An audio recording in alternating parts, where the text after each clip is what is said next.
We are live. It's just gone midnight. Obviously, can't sleep. Too hot.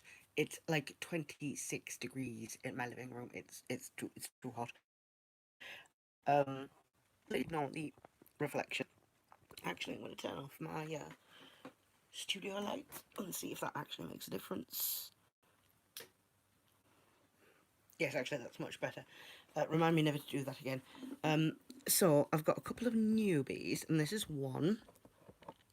This is a confirmed female, Canthoscoria geniculata. I've named her Daisy.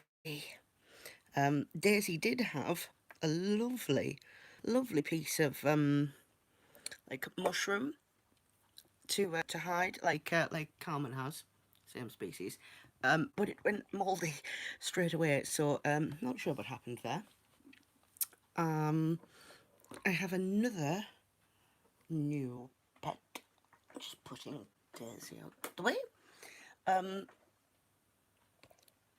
it's a scorpion, and it's a little bit smaller than I thought it was going to be. Because I didn't read it properly, and that's my own fault.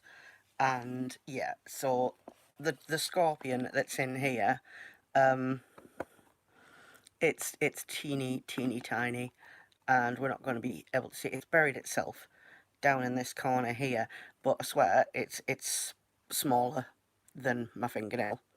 It is so tiny. So I'm going to have to go get some pinhead crickets because it actually sort of phased out fruit flies for my slings because most of my slings had gotten big enough to handle the smaller crickets. So that's something I've got to do. Um, I've had 3 molts this week, 2 on the same day. So the first one was on the morning, and this was Fluffy, my Phomictopus auratus. I had thought I'd lost the molt because it's so light. It just blew away. But here let's try and get a better view.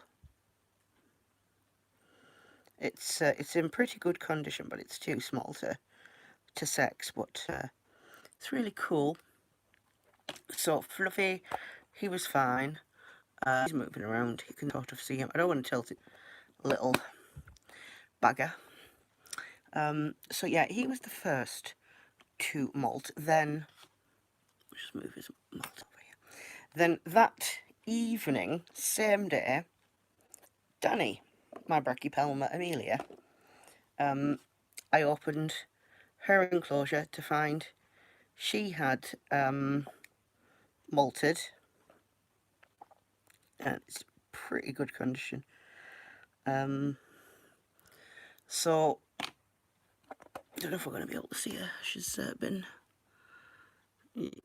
she's under her glass. You can maybe see her little leggies there, but I'm not going to disturb her. She's still not in a great mood with me. Now the third one to mould this week was today, and this was my and I'm sure he did it just because, you know, I can't pronounce his name. The Neoholothe Insi, Trinidad olive, found his molt. Let's see if we can get this to focus.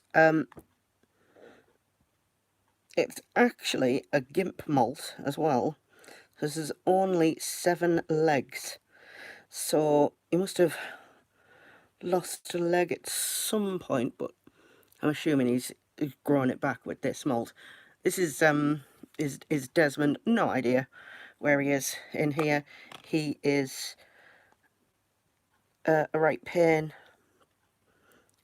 Basically, he's really aggressive. I did actually, I put him in this by mistake because I'd gotten him confused with the Trinidad chevron, and thought he was an arboreal species, and he's not. So I put him into one of the ones I use for the terrestrials, and like the first 2 or 3 times I'd taken off the lid to feed him. He was straight out. So I went, do you know what? He's going back in the tall tub, and he's been fine in the tall tub. So yeah, that's why he's in one when he really shouldn't be. But yeah, the big pain is I'm gonna have to like clean this out soon, because on the wood I'm seeing a couple of little white dots, and I'm not sure what that is. But yeah, I just need to take that out and replace it. But yes, so yeah, Scorpion doesn't have a name yet, because I've only seen it a couple of times. And then I've got my new giant whitening Acanthoscria geneticulatus. I'm gonna have to go get her something to hide in. She does like her little plant pot there that I put in. She does like climbing it, but yeah.